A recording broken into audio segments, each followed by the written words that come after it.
Olá, seja bem-vindo ao 8º episódio do Caritas Cast sobre o projeto das pessoas idosas. Aqui você vai conhecer um pouco mais sobre o projeto das pessoas idosas que a Caritas Diocesana de Lages desenvolve. Eu me chamo Raíssa Xavier. E eu me chamo Letícia Meurer. E hoje vamos conversar com a psicóloga Helena Cristina da Silva e a assistente social Camila Freitas. Fique com a gente!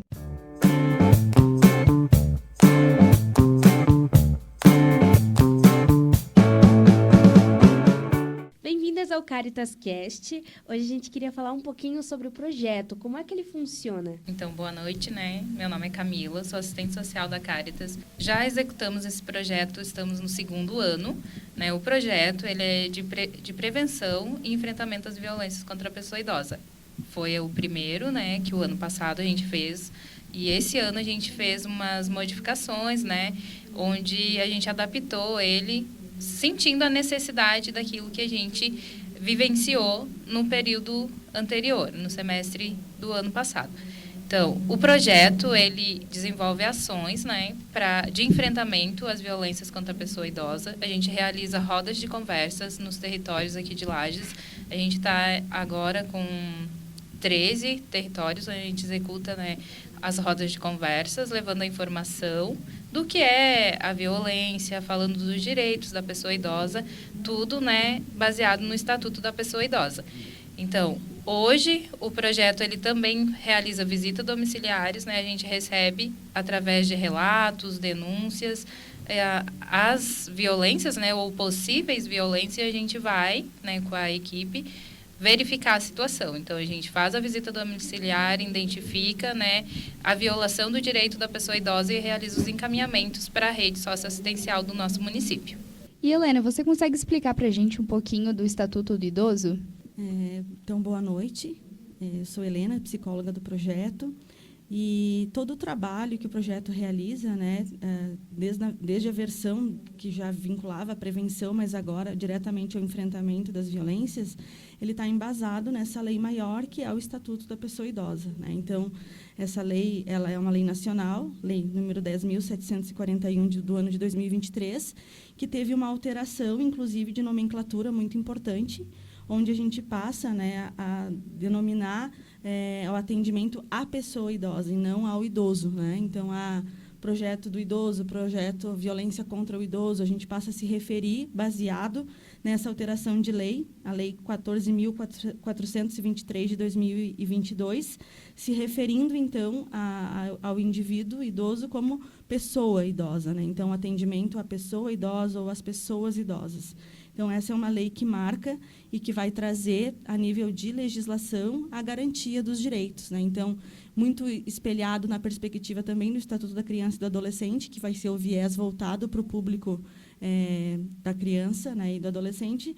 No caso do idoso, vai fazer o tratamento de toda a garantia desses direitos e também dos deveres da família, deveres do Estado, dos serviços, das políticas públicas de atendimento à pessoa idosa, em todos os âmbitos de atuação, né? Então, é olhar para a garantia desses direitos, da qualidade, da perspectiva de vida da pessoa idosa, sendo uma característica do nosso país bastante forte, né, a questão do envelhecimento. A gente tem uma característica a nível de país onde as pessoas estão vivendo mais. E a perspectiva é vivendo em que condições. E, para isso, é fazer valer na prática a garantia desses direitos que são garantidos nessa legislação.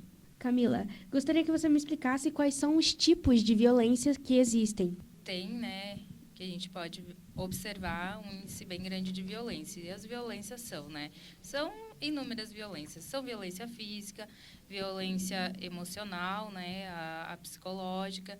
Tem a violência física, né, que é aquela onde deixa a marca, que é mais visível, que a gente consegue identificar mais fácil. Também tem a violência institucional, né, que ocorre aí, né, nas instituições, seja ela privada, pública. Então, esse diz respeito com a população idosa. E também a violência financeira, que é uma que é bem vista atualmente, né, mas ela não é muito falada, mas a gente sabe que acontece bastante, né? Às vezes a pessoa está sofrendo essa violência e ela não sabe da violência financeira. Porque às vezes, meu neto lá pegou o dinheiro, né, o meu dinheiro, enfim, que era para uma outra necessidade naquele momento, é uma violência, né? Então, e quando envolve muito a questão financeira, traz também a emotiva, né? O sentimento que a pessoa tem. Às vezes é um neto que ela criou a vida toda, né? Que faz parte ali da família mesmo, e que às vezes ela não consegue dizer um não e vai, né, ocorrendo esse tipo de violência. A gente vai ter também bem presente na nossa realidade a questão do abandono e da negligência, que também é uma forma que a gente vê no dia a dia, na nossa realidade de atendimento no domicílio, né, às pessoas idosas. Então, situações que envolvem a negligência de acesso à medicação, alimentação, serviços de saúde, muitas vezes, e também a violência sexual, que muitas vezes, como a Camila colocou, a gente pode pensar que isso é mais comum acontecer com o adulto jovem ou até mesmo com a criança e com o adolescente, mas a violência sexual também acontece, né, com as pessoas idosas. Então, num número talvez não tão perceptível quanto os outros tipos de violência, mas ela de fato acontece. E junto com a financeira, que a Camila explicou também, a gente vai ter a patrimonial, né, que envolve a questão de bens, questão de desfrutar ou usufruir daquilo que o idoso muitas vezes conquistou ao longo da sua vida, fazendo uso, né, sem a sua permissão, sem a sua autorização e negligenciando, às vezes, as necessidades básicas do dia a dia, baseado, né, e muitas vezes tendo condições e recursos para se manter, mas não tendo acesso, né, a essas questões. Então, a financeira e a patrimonial, elas caminham muito juntas. Helena, e a gente sabe que muitas pessoas idosas, às vezes, não cuidam das contas bancárias e deixam para os filhos ou para os netos. Isso também pode ser considerado um tipo de violência se esse filho, neto, não está usando a conta bancária de acordo com o que essa pessoa idosa queira?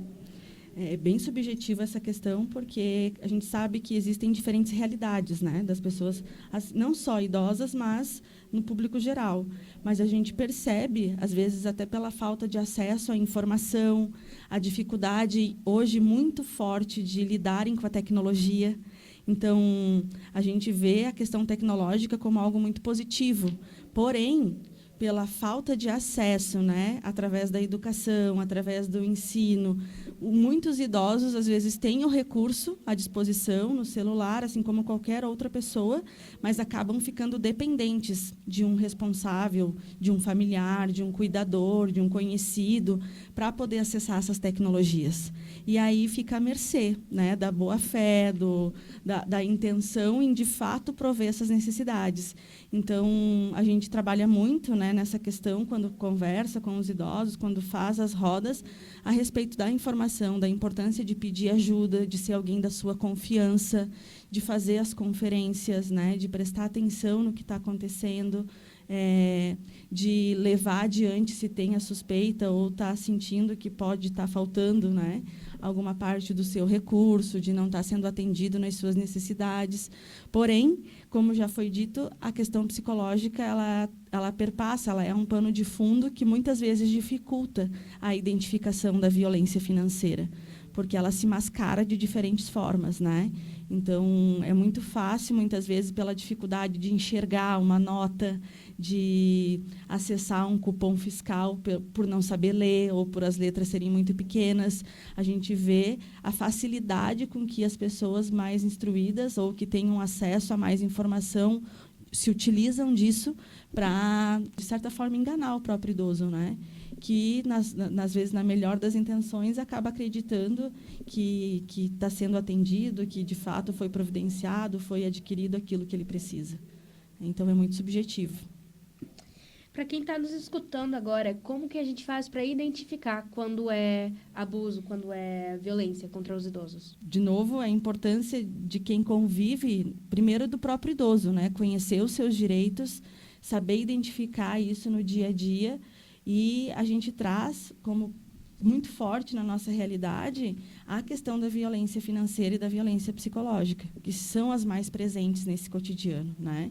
Então, a violência psicológica, ela tem uma sutileza, mas que está muito voltada a essa questão do que o idoso não é capaz, que ele não consegue, que ele precisa de ajuda, que ele não entende, que aquela perspectiva, né, que muitas vezes na correria, nas características da sociedade que a gente vive hoje, a gente vê as pessoas tendo muito pouco tempo para, de fato, estarem em contato, conversarem, darem atenção.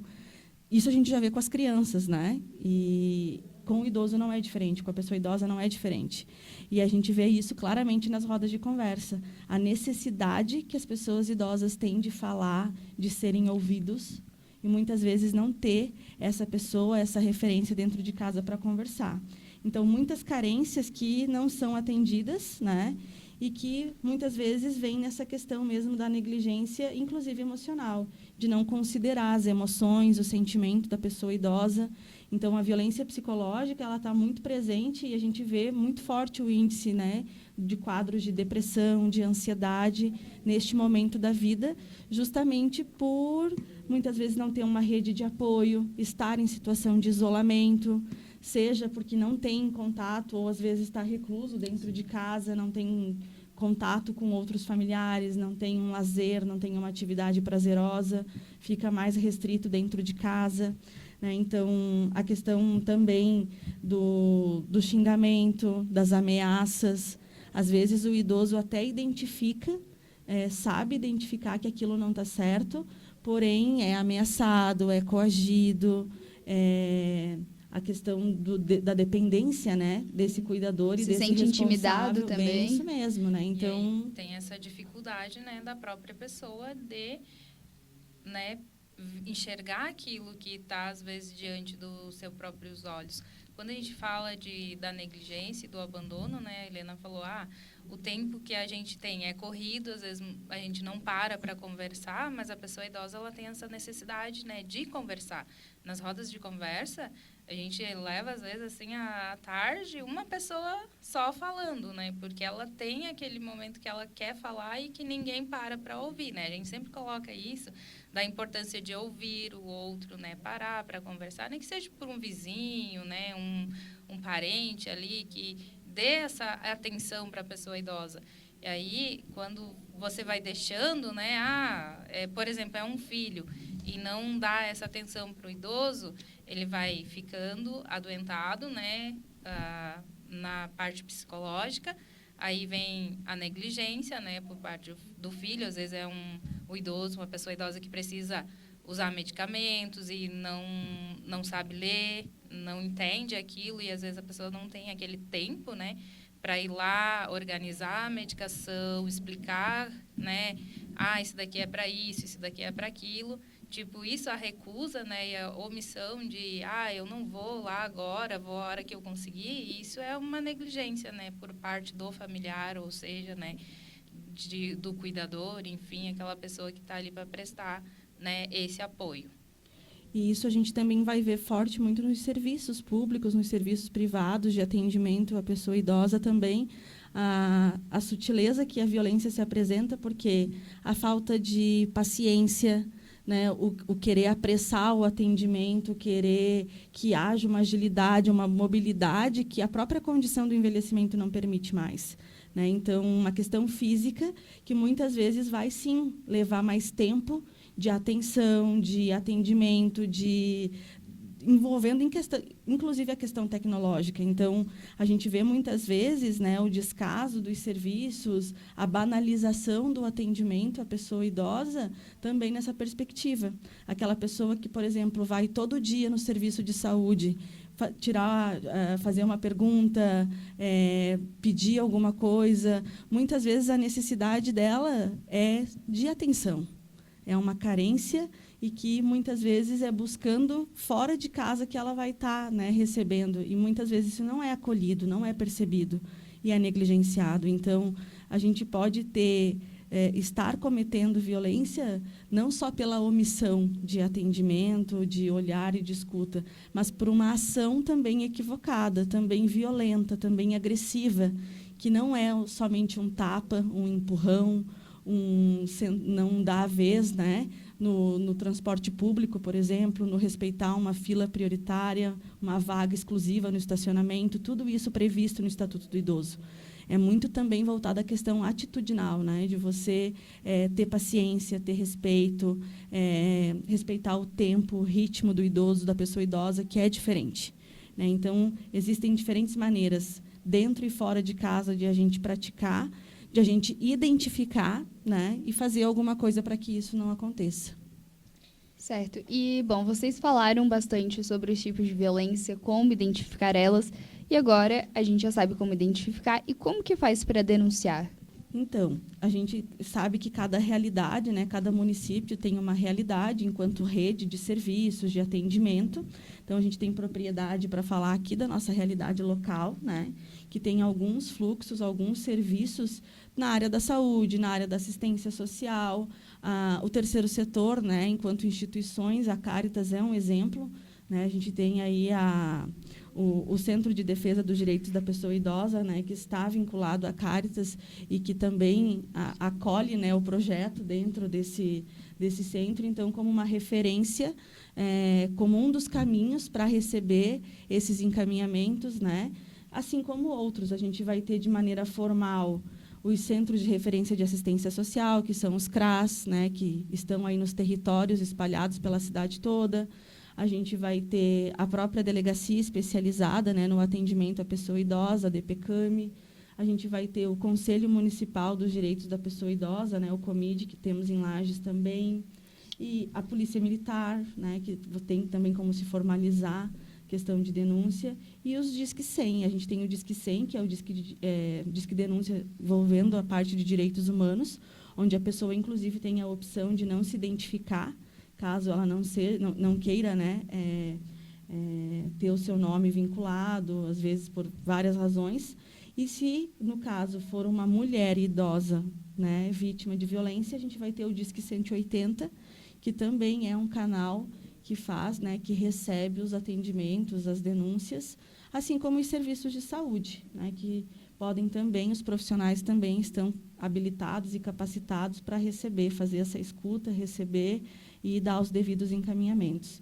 E o projeto é um deles também, né? A gente está à disposição, enquanto equipe, para receber diretamente nas rodas, a gente acessa as informações, mas qualquer pessoa pode estar trazendo, né, para a equipe situações que conheçam. Não há todo um cuidado ético de sigilo, né, de não estar identificando. Então, o nosso objetivo é saber quem é esse idoso e onde ele mora, para a gente poder chegar até ele, né? Então, a partir disso, conhecer essa realidade e dar os devidos encaminhamentos. Vocês disseram que estão fazendo visitas domiciliares, né? Então, a gente gostaria de saber como é que funcionam essas visitas. Por exemplo, se vocês encontrarem algum caso de violência, como é que vocês procedem? Como é que funciona esse procedimento? Então, quando a gente recebe, né, um relato de violência, né, ela pode ser verdadeira ou não, né? Como eu falei antes, se tiver indícios, né, de que a pessoa idosa ela está sendo vítima de uma violência, a pessoa passa para a gente o nome, o endereço, né? Ela não precisa, a relatante, né, a pessoa que for trazer a situação, ela não precisa se identificar, a gente não expõe, né, tem o sigilo. Então, aí eu e a Helena, a equipe psicossocial, e a Karine, a advogada, né, que ela faz parte, a gente conversa, né, a gente recebeu a tal demanda, né, a gente vai verificar, né, conversar com a pessoa e a gente faz um estudo, né, um relato, esse relato a gente descreve toda a situação, né, as sugestões que a gente pode orientar no momento, que órgão, né, a pessoa pode procurar. Então, e a gente faz o nosso relato baseado com aquilo que a gente identifica no momento e a gente encaminha para a rede de serviço, né? Primeiramente para o CRAS, né, vai ali, se não for uma violação, a equipe lá do CRAS, eles vão também realizar a visita, buscar as informações e inserir essa pessoa, né, talvez num grupo, num serviço de convivência, fortalecimento de vínculos, né, que os serviços eles fornecem. Então, através do nosso relato, daquilo que a gente identificou, a gente passa, né, para os serviços públicos que estão aí de atendimento à pessoa idosa. seja ela CRAS, CREAS, né?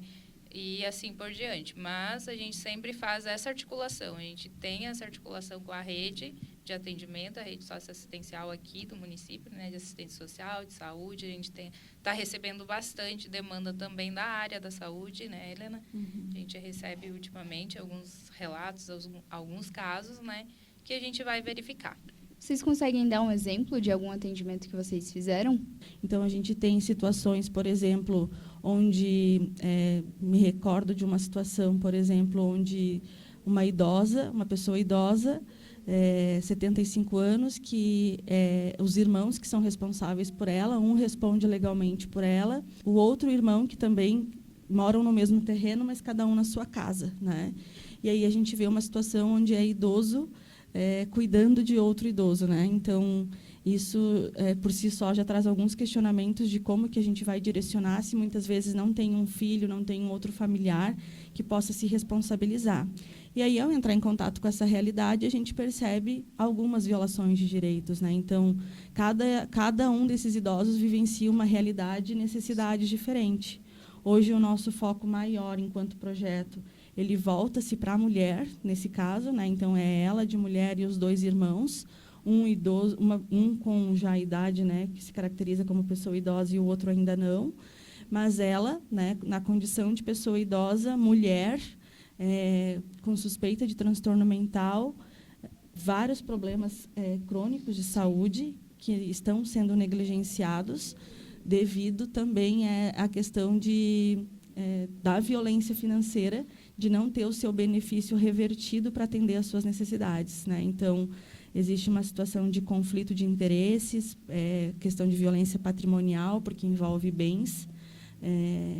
E aí, toda essa articulação que a gente precisa fazer para entender esse contexto e pensar estratégias de quais serviços dessa rede precisam ser acionados para atender essas demandas. Então, a gente tem, neste caso em específico, a gente tem CRAS envolvido, CREAS envolvido, serviço de saúde envolvido, onde a gente precisa também, e é nosso papel enquanto projeto, chamar, né, esses profissionais, essas equipes para o diálogo, para pensar estratégias e assumir essa responsabilidade também. Então, quando a pessoa idosa ela não tem, né, o familiar para poder garantir isso, é responsabilidade do Estado, né? Então, a gente esgotar essas possibilidades de atendimento para que as necessidades básicas, né, de habitação, alimentação, acesso à saúde, possam estar supridos. E aí, num caso extremo, como é o que vem se apresentando desse caso em questão, a necessidade de o acolhimento institucional, que, em alguns casos, vai ser a medida a ser tomada ou a mais indicada, olhando para o contexto todo, né? Quando não tem um familiar, quando não tem uma rede familiar que possa dar esse suporte, a gente vai ter as instituições de longa permanência, que tem no nosso município, e que podem também dar esse suporte e ir lá fazer a garantia, né, dos direitos previstos no Estatuto do Idoso. Só que numa condição de acolhimento, né, onde a pessoa sai do seu ambiente familiar, de casa, do seu dia a dia, e passa, então, a residir com outras pessoas idosas nessa modalidade de atendimento. Então, acredito que, de todos os casos que eu, pelo menos, me deparei até agora, o que traz essa medida extrema como uma dos encaminhamentos que a equipe vem pensando e amadurecendo para poder trabalhar isso com a própria idosa, me veio, né, na memória essa situação que a gente está atendendo neste momento e que envolve não só a rede de assistência social, né? Então, envolve uma articulação literalmente em rede intersetorial, né? Então, precisa dialogar, precisa chamar todos os envolvidos para assumir a sua parte, a sua responsabilidade nessa garantia de direitos. Uma coisa que eu acredito que é importante também falar, quando a gente fala, né, de envolver a rede, né, quem que vai se responsabilizar, a gente também tem que pensar que as estratégias que a gente vai tomar também tem que ser pensada para a gente não estar violando também o direito dessa pessoa idosa. No momento, ela ainda, né, responde por si, assim, né, é lúcida, né, onde a gente consegue analisar. Claro que tem que fazer todo um estudo, aí depende muito, né, da área da saúde para trazer, né, trazer exatamente o laudo daquilo que ela tem, porque ela é firme na decisão dela, né, Helena? Tipo, ela traz que ela não quer ir para uma casa, para uma instituição, né, de longa permanência. Então, a gente tem que estudar muito isso para a gente não ser também um violador, né? Porque a gente tem que aceitar, né, aquilo que ela também deseja para ela, né? Só que, claro, que diante da situação, a gente indica que o melhor seria, né, no primeiro momento, ela ser acolhida numa instituição. Bom, esse foi o episódio de hoje. Obrigada, Helena e Camila, pela disponibilidade em estarem aqui hoje com a gente. E obrigada a você que nos ouviu até aqui. Não perca os próximos episódios e até mais.